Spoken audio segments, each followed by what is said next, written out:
शेतकरी बांधवांसाठी सर्वात मोठी बातमी आलेली आहे। थेट कृषी विभागातून ब्रेकिंग न्यूज समोर आली असून केंद्र सरकार आणि राज्य सरकारने मिळून महाराष्ट्रातील गोरगरीब शेतकऱ्यांसाठी ऐतिहासिक निर्णय घेतला आहे। ज्या शेतकऱ्यांकडे पिवळं व केसरी रेशन कार्ड आहे त्यांच्या बँक खात्यामध्ये थेट 21,000 रुपयाचं अनुदान जमा होणार आहे।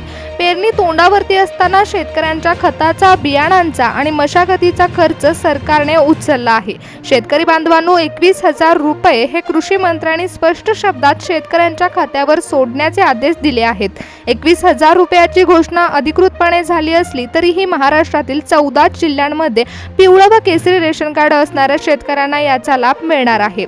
शेतकरी बांधवांनो, सरकारने स्पष्ट शब्दात सांगितले की फक्त गरजू शेतकऱ्यांपर्यंत हा लाभ पोहोचला जाणार आहे। त्यामुळे जर तुमच्याकडे पांढरं रेशन कार्ड असेल तर तुम्ही या योजनेमधून थेट बाद होणार आहात।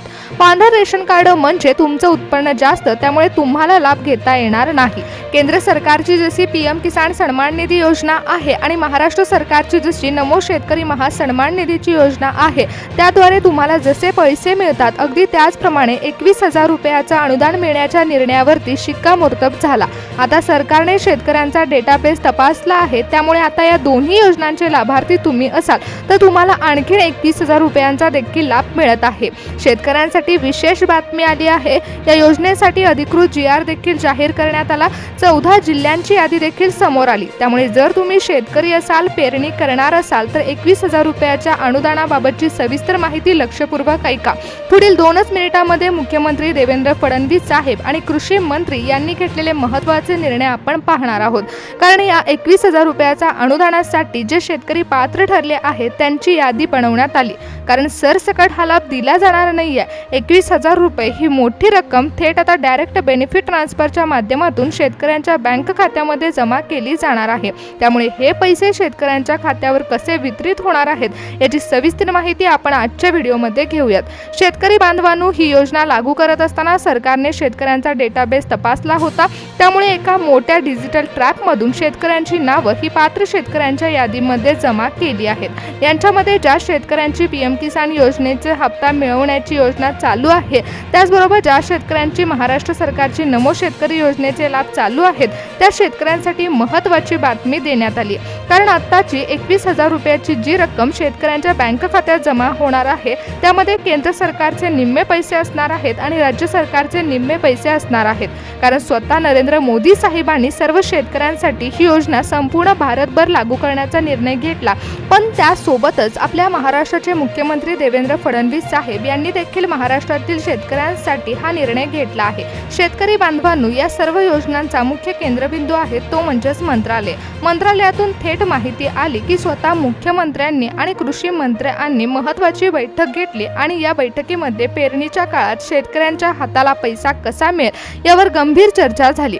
देवेंद्र फडणवीस साहेबांनी स्पष्ट निर्देश दिले आहेत की केंद्र सरकारची पीएम किसान सन्मान निधीची योजना आणि महाराष्ट्र सरकारची नमो शेतकरी योजना या दोन्ही योजनांचा डेटा एकत्र करून अत्यंत पारदर्शक पद्धतीने थेट लाभ शेतकऱ्यांना दिला जावा। म्हणजेच काय, जर गरजू शेतकऱ्यांच्या घरामध्ये पिवळं व केसरी रेशन कार्ड आहे अशा शेतकऱ्यांच्या खात्यामध्ये नियमित लाभ वितरित झाला पाहिजे। त्यांच्यासाठी 21,000 रुपयांच्या पेरणी खर्चाचा मार्ग मोकळा करण्यात आला। कृषी मंत्र्यांनी देखील यावर शिक्कामोर्तब केला असून हे पैसे थेट शेतकऱ्यांच्या बँक खात्यावर जमा करण्यासाठी यंत्रणा लावण्यात आली। त्यासाठीच कृषी विभागाने पहिल्या टप्प्यातील महाराष्ट्रातील 14 जिल्ह्यांची निवड केली।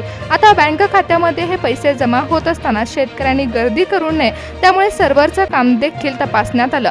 यासाठी सरकारने एक विशिष्ट टाइम स्लॉटचं नियोजन देखील केलं आहे। अगदी 14 जिल्ह्यातील पहिल्या काही तालुक्यांमधील शेतकऱ्यांच्या खात्यावर सकाळी 11 वाजल्यापासून पैसे जमा होतील, तर दुपारी 1 वाजेपर्यंत पहिल्या टप्प्यातील हे पैसे जमा राहण्याचं काम सुरू राहील। तर उर्वरित गावांमधील दुसऱ्या यादीमधील शेतकरी बांधवांच्या खात्यावर दुपारी 3 वाजल्यानंतर ते संध्याकाळी पैसे क्रेडिट करण्याचं काम सुरू राहील। अगदी दुपारनंतर 2 सत्रांमध्ये हे पैसे थेट बँक खात्यामध्ये वर्ग करण्याचं काम सुरू राहील, जेणेकरून कोणत्याही शेतकऱ्याला रांगेमध्ये उभं राहावं लागणार नाही। शेतकरी बांधवांनो, सध्या जून महिना सुरू झालाय. मृग नक्षत्राचा पाऊस पडेल आणि शेतकऱ्यांची पेरणीसाठी लगबग सुरू राहील. अशा वेळी बियाण्यांचे भाव गगनाला भिडतील, खतांच्या किमती देखील वाढल्या जातील आणि ट्रॅक्टरची मशागत करायची म्हटली तर पैसे पाहिजेलच. म्हणूनच 21,000 रुपये एकत्र देण्याचा प्रयत्न सरकारने केला आहे. लक्षात ठेवा, सकाळ दुपारच्या वाटपाच्या 14 जिल्ह्यांची जी यादी आहे तेव्हा सरकारने अंतिम शासन निर्णय देखील जाहीर केला. त्यामुळे तुमच्या खात्यावर पैसे जमा होत असताना मुख्यमंत्री देवेंद्र फडणवीस साहेबांच्या मार्गदर्शनाखाली अधिकृत पैसे थेट तुमच्या बँक खात्यामध्ये जमा होणार आहेत. आता दोन्ही सरकारने मिळून हा निर्णय घेतला असल्यामुळेच मुख्यमंत्री देवेंद्र फडणवीस साहेबांनी देखील यामध्ये कडक अटी लावल्या आहेत. त्या अटी पार केलेल्या शेतकऱ्यांनाच 21,000 रुपयाचा लाभ हा त्यांच्या बँक खात्यामध्ये मिळणार आहे. शेतकरी मित्रांनो, तुमच्यासाठी ही बातमी महत्त्वाची आहे, कारण सरकारने आता डिजिटल ट्रॅप वापरला आहे. त्यानुसारच तुमचं नाव हे पात्र यादीमध्ये येणार आहे का अपात्र यादीमध्ये येणार आहे हे आपण पाहूयात. पहिल्यांदा बघायला गेलं तर शेतकऱ्यांचं उत्पन्न किती आहे त्यानुसार त्यांना किती लाभ मिळणार याची यादी बनवण्यात आली.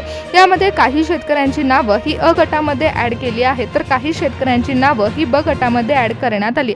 त्याचबरोबर कोणत्या शेतकऱ्यांच्या बँक खात्यामध्ये हे पैसे जमा होणार आहेत त्यांची KYC देखील अनिवार्य करण्यात आली आहे. तुमचं बँक अकाउंट हे ॲक्टिव्ह असायला हवं.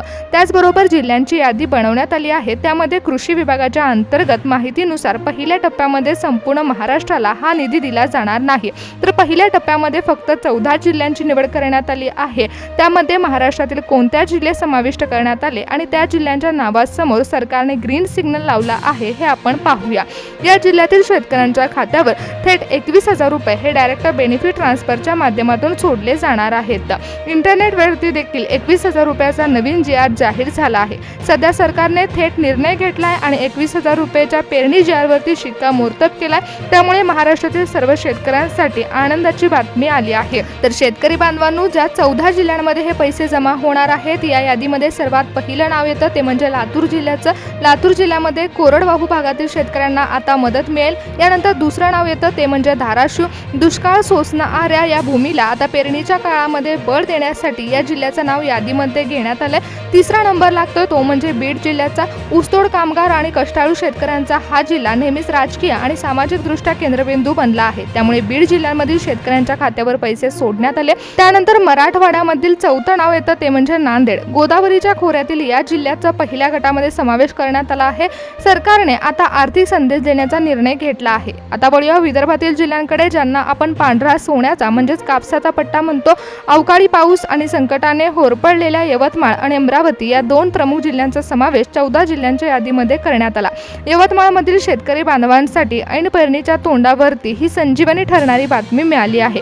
यासोबतच अकोला, बुलढाणा, वाशिम या जिल्ह्यांची नावं सुद्धा पहिल्या टप्प्यासाठी कृषी विभागाच्या यादीमध्ये समाविष्ट करण्यात आली. पश्चिम विदर्भातील या 5ही जिल्ह्यांना एकत्र निधी देखील दिला जाण्याचा निर्णय घेण्यात आला आहे. शेतकरी बांधवांनो, या 9 जिल्ह्यांसोबतच विदर्भातील वर्धा, चंद्रपूर तसेच मराठवाड्यातील परभणी, जालना, छत्रपती संभाजीनगर या जिल्ह्यांमध्ये देखील पैसे वाटपाचं काम एकाच वेळी पार केलं जाणार आहे. कोणताही सर्व्हर डाऊन होऊ नये म्हणून सरकारने एका बाजूला लातूर, बीड, यवतमाळ यासारख्या जिल्ह्यामध्ये सकाळी 11 वाजल्यापासून पैसे जमा व्हायला सुरुवात होईल, तर दुसरीकडे जालना, परभणी, चंद्रपूर या सगळ्या जिल्ह्यांमध्ये दुपारी 3 वाजल्यानंतर पैसे वाटपाचं काम होणार आहे. 2 सत्रांमध्ये हे पैसे वाटप होणार असल्यामुळे शेतकरी बांधवांच्या खात्यावर ही रक्कम जमा होत असताना 2 टप्प्यांमध्ये पैसे वितरित केले जाणार आहेत. त्यामुळे या फॉर्म्युल्यानुसार शेतकऱ्यांच्या बँक खात्यामध्ये पैसे वितरणाचं काम सुरू राहील.